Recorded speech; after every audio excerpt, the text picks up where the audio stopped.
പിതാവിനും പുത്രനും പരിശുദ്ധനുമായിരിക്കും സ്തുതി. നമ്മുടെ മേൽ തൻ്റെ കരുണയും മനോഗുണവും എന്നേക്കും ഉണ്ടായിരിക്കട്ടെ. ആമീൻ. സ്നേഹം നിറഞ്ഞ ശാലോം പ്രേക്ഷകരെ, ഏവർക്കും ഊഷ്മളമായ ക്രിസ്മസ് ആശംസകൾ. ഒരിക്കൽ മദർ തെരേസ വെളിപ്പെടുത്തിയ ഒരു സംഭവം ഓർമ്മയിൽ വരികയാണ്. ഒരു പാതിരാത്രിയിൽ തൂമഞ്ഞുള്ള തണുപ്പ് അനുഭവത്തിൽ ഒരു ബാലൻ മദർ തെരേസയുടെ കോൺവെൻറ്റിൻ്റെ വാതിൽക്കൽ വന്ന് മുട്ടുകയാണ്. സിസ്റ്റേഴ്സെല്ലാം ഉറങ്ങിക്കഴിഞ്ഞിരുന്നു. മദർ വന്ന് വാതിൽ തുറന്നപ്പോൾ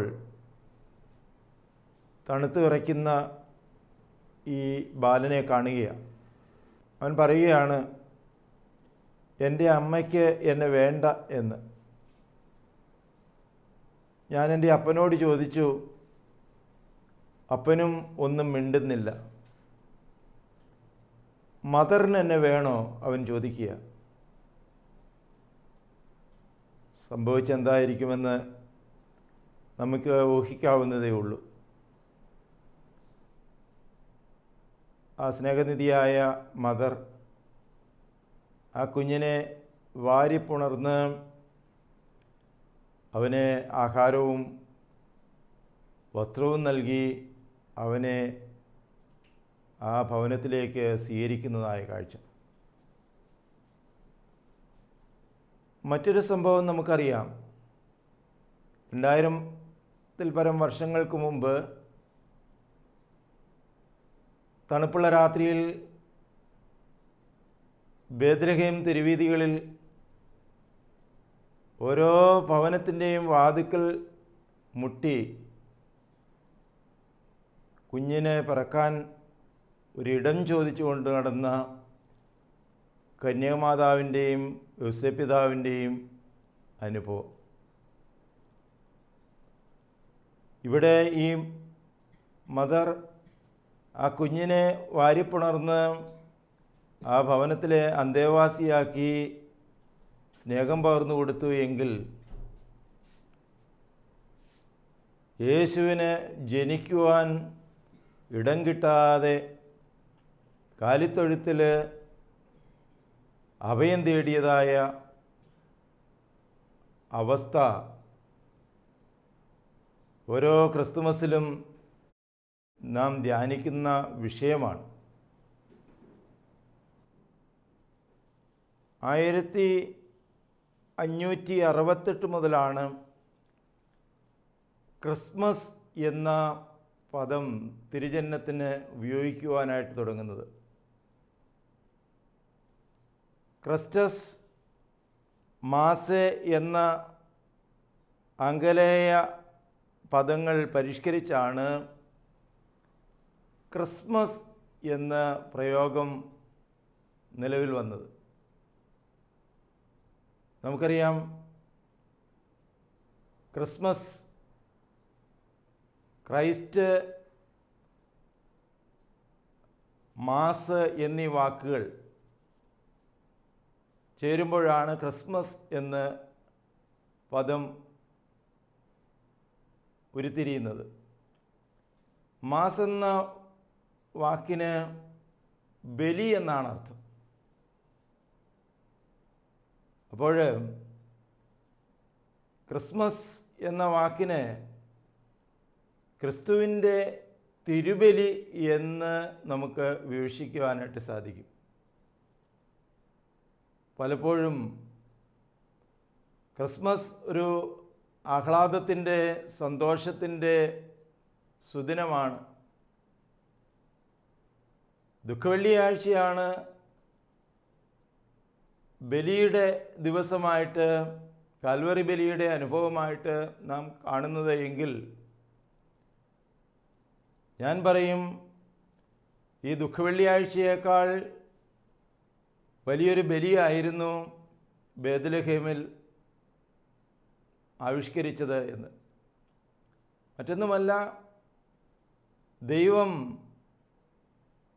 സ്വർഗം ചായ്ച്ച് ഭൂമിയിൽ അവതരിക്കുവാൻ എടുത്ത തീരുമാനം തന്നെ ഒരു ബലിയായിട്ട് നമുക്ക് കണ്ടെത്തുവാനായിട്ട് സാധിക്കും. ഫിലിപ്പിയ 2:6-7 വാക്യങ്ങളിൽ നമ്മൾ വായിക്കുന്നുണ്ട്, അവൻ ദൈവരൂപത്തിലായിരിക്കെ ദൈവത്തോട് സമത്വം മുറുകെ പിടിച്ചുകൊള്ളണമെന്ന് വിചാരിക്കാതെ ദാസരൂപമെടുത്ത് മനുഷ്യ സാദൃശ്യത്തിലായി. ദൈവം മനുഷ്യരൂപമെടുത്ത് മനുഷ്യ സാദൃശ്യത്തിലായി ദാസരൂപം എടുക്കുന്നതായ സംഭവം ഇൻകാർണേഷൻ ഓഫ് ക്രൈസ്റ്റ് എന്ന് പറയും. വാസ്തവത്തിൽ അതാണ് ഏറ്റവും വലിയ ബലി എന്ന് നമുക്ക് കണ്ടെത്തുവാനായിട്ട് സാധിക്കും. ദൈവത്തിൻ്റെ ഈ മനുഷ്യാവതാര സംഭവത്തിൻ്റെ പദ്ധതി മെനയുന്നത് അബ്രാഹാമിൻ്റെ അനുഭവത്തിലൂടെയാണ്. അബ്രാഹാമിന് ദൈവം വാർദ്ധക്യത്തിൽ കൊടുത്ത സന്തതി ഇസ്ഹാക്കിനെ ബലി കഴിക്കുവാനായിട്ട് ദൈവം അവനോട് അരുളി ചെയ്യുകയാണ്.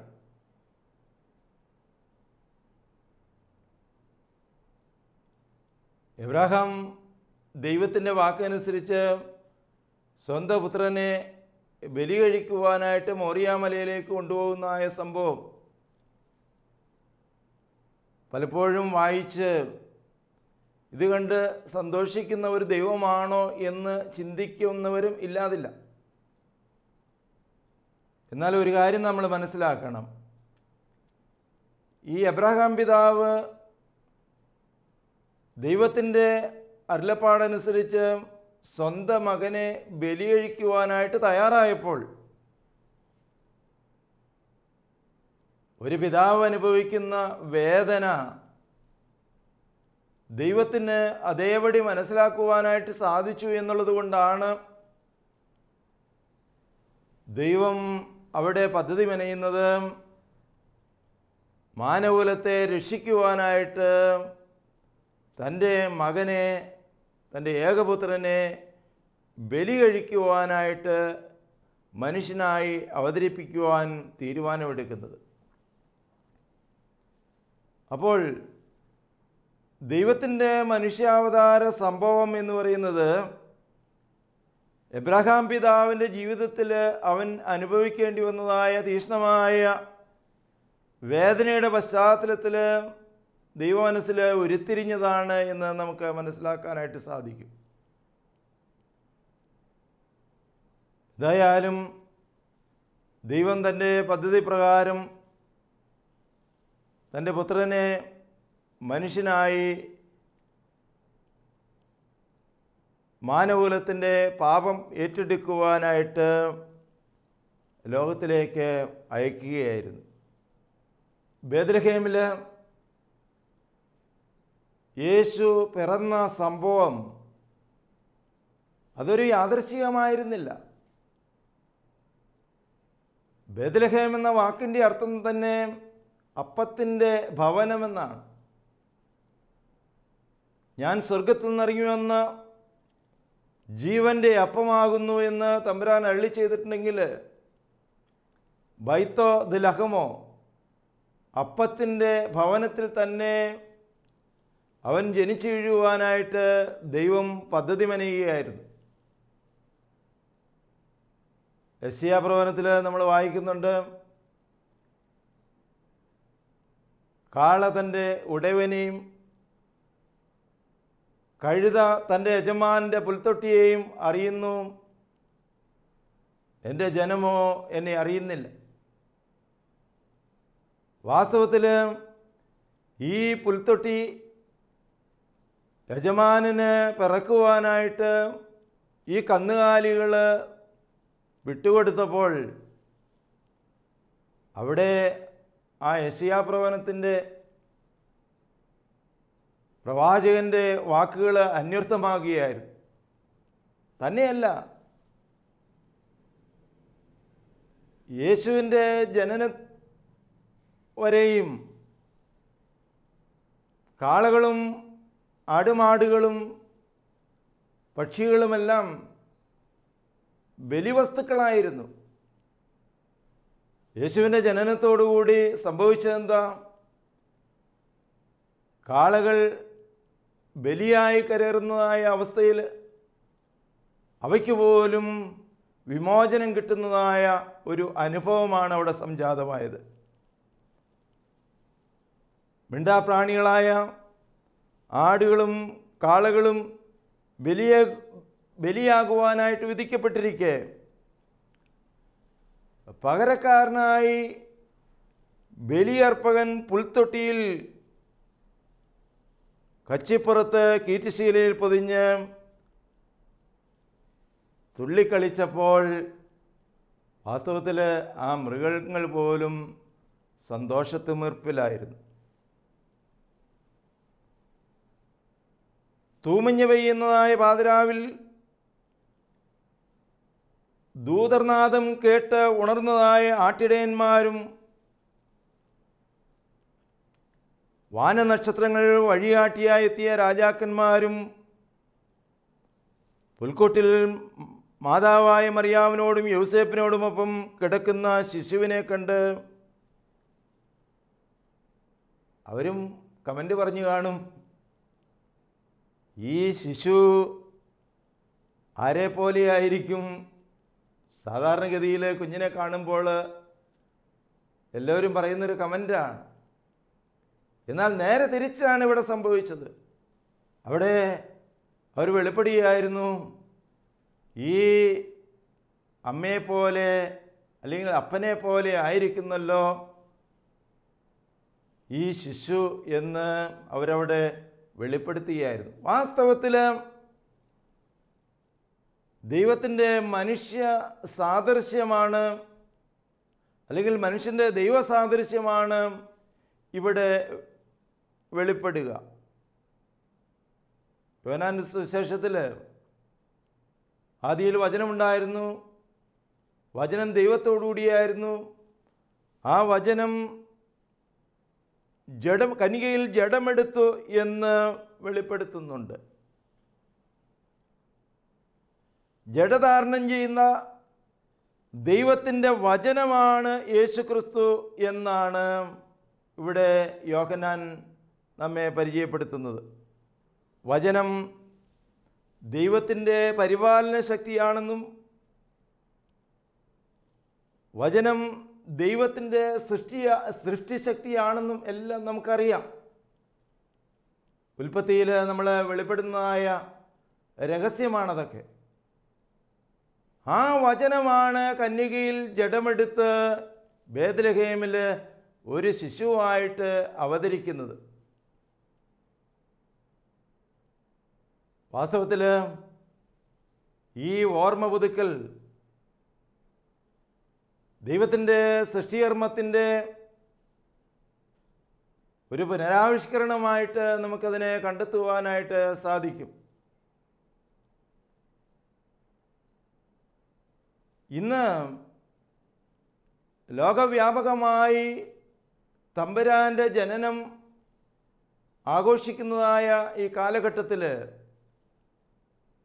വളരെ ഗൗരവമായി നമ്മൾ ചിന്തിക്കേണ്ടതായ ചില വിഷയങ്ങളുണ്ട്. സകല മനുഷ്യർക്കും ഉണ്ടാകുവാനുള്ള സന്തോഷം യേശുവിൻ്റെ ജനനത്തിലൂടെ ദൈവം മാലാഖമാരിലൂടെ വെളിപ്പെടുത്തുകയായിരുന്നു. എന്നാൽ ഇന്ന് യേശുവിൻ്റെ ജനനം മാനവകുലം മുഴുവനും ആഘോഷമായിട്ട് ആചരിക്കുമ്പോൾ പോലും ഇന്ന് സകല ജനത്തിനും അത് സന്തോഷത്തിൻ്റെ ഒരു സദ്വാർത്തയായിട്ട് പരിണമിക്കുന്നുണ്ടോ എന്ന് വിലയിരുത്തുന്നത് നല്ലതാണ്. ഈ സദ്വാർത്ത ലോകത്തെ അറിയിക്കേണ്ടതായ സമൂഹം അതൊരു കച്ചവട മനോഭാവത്തോടെ അല്ലേ കാണുന്നത് എന്നും വിലയിരുത്തുന്നത് നല്ലതാണ്. ലോകത്തിന് ശാന്തിയും സമാധാനവും കൊടുക്കേണ്ട സഭകൾ പോലും വ്യത്യസ്തമായ അവസ്ഥയിൽ കൂടെ കടന്നു പോകുന്ന കാലഘട്ടത്തിലാണ്. എന്തിനു പറയുന്നു? ക്രിസ്മസ് എന്ന് പറയുന്നത് ആഗോള വ്യാപകമായി ഏറ്റവും കൂടുതൽ കച്ചവടം നടക്കുന്നതായ ഒരു ദിവസമായിട്ട് അധപ്പതിച്ചിരിക്കുകയാണ്. അതും മദ്യമാണ് ആ ദിവസത്തെ ഏറ്റവും കൂടുതൽ കച്ചവടം നടക്കുന്ന വസ്തു എന്ന് പറയുന്നത്.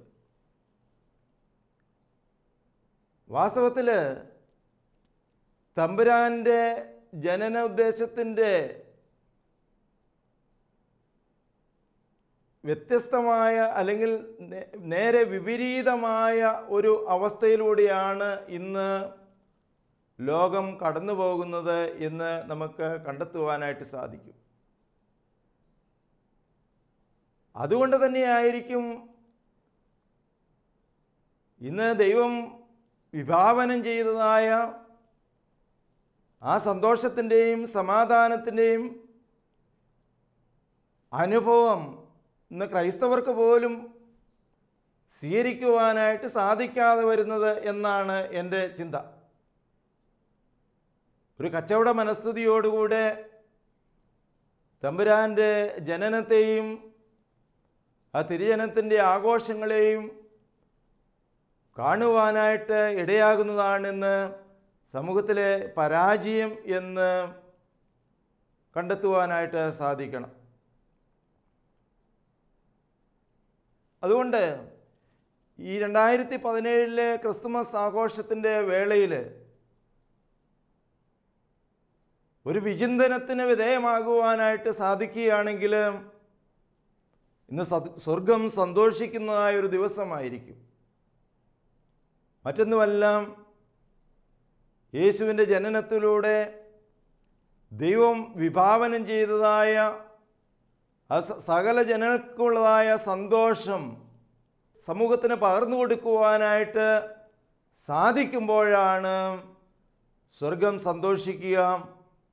അതിനു വേണ്ടിയിട്ട് സഭകൾ പ്രതിജ്ഞാബദ്ധരാകുമ്പോഴാണ് യഥാർത്ഥത്തിലുള്ളതായ ക്രിസ്തുമസിൻ്റെ സന്ദേശം സമൂഹത്തിന് ഉൾക്കൊള്ളുവാനായിട്ടും സാധിക്കുക. അതുകൊണ്ട് പ്രിയമുള്ളവരെ, യേശു ക്രിസ്തുവിൻ്റെ ജനനം എന്ന് പറയുന്നത് ഒരു ആഘോഷത്തിൻ്റെ അനുഭവമായിട്ടാണ് നമ്മൾ കടന്നു പോകുന്നതെങ്കിൽ ഒരു ബലിയായിട്ട് അതിൽ കാൽവറിയിൽ പരിസമാപിക്കുന്നതായ ഒരു ബലിയുടെ തുടക്കമായിട്ട് കണ്ടെത്തുവാനും അതൊരു സഹനത്തിൻ്റെ പാതയായിട്ട് സ്വീകരിക്കുവാനുമായിട്ട് സാധിക്കുമ്പോൾ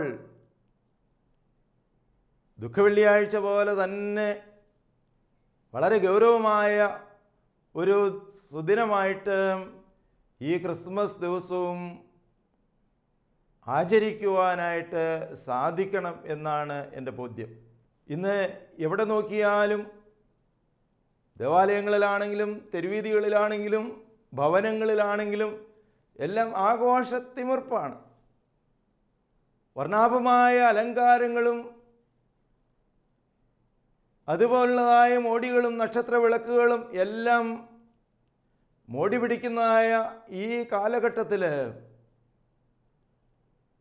ഇതിൻ്റെ യഥാർത്ഥ ദൗത്യം മനസ്സിലാക്കുവാനും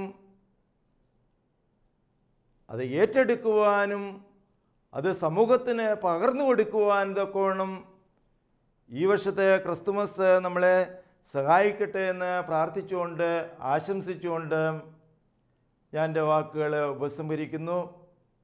എല്ലാവർക്കും ഒരിക്കൽ കൂടി ക്രിസ്തുമസിൻ്റെ ഊഷ്മളമായ ആശംസകൾ നേരുന്നു. പിതൃത്വ പരിശുദ്ധാത്മാവാം ദൈവമേ, ഞങ്ങൾ നിന്നെ സ്തുതിക്കുന്നു, ആരാധിക്കുന്നു, മഹത്വപ്പെടുത്തുന്നു. ഈ വർഷത്തെ ക്രിസ്തുമസ് ഞങ്ങളുടെ ജീവിതത്തിലെ ഒരു പുതിയ അനുഭവമായി തീരുവാൻ തക്കോണം നീ ഞങ്ങളെ സഹായിക്കണമേ എന്ന് പ്രാർത്ഥിക്കുന്നു. സകല ജനത്തിനും ഉണ്ടാകുവാനുള്ള ഈ മഹാസന്തോഷം സമൂഹത്തിന് പകർന്നു കൊടുക്കുവാൻ്റെ കോണം നീ ഞങ്ങളെ അനുഗ്രഹിക്കണമേ എന്ന് പ്രാർത്ഥിക്കുകയാണ്. കൃപകൾക്കായി സ്തോത്രം, അനുഗ്രഹങ്ങൾക്കായി സ്തോത്രം. മാതാവേ, ശുദ്ധിവാന്മാരെ, ശുദ്ധികളെ പ്രാർത്ഥിക്കണമേ. പിതാവിൻ്റെയും പുത്രൻ്റെയും പരിശുദ്ധ നാമത്തിൽ തന്നെ.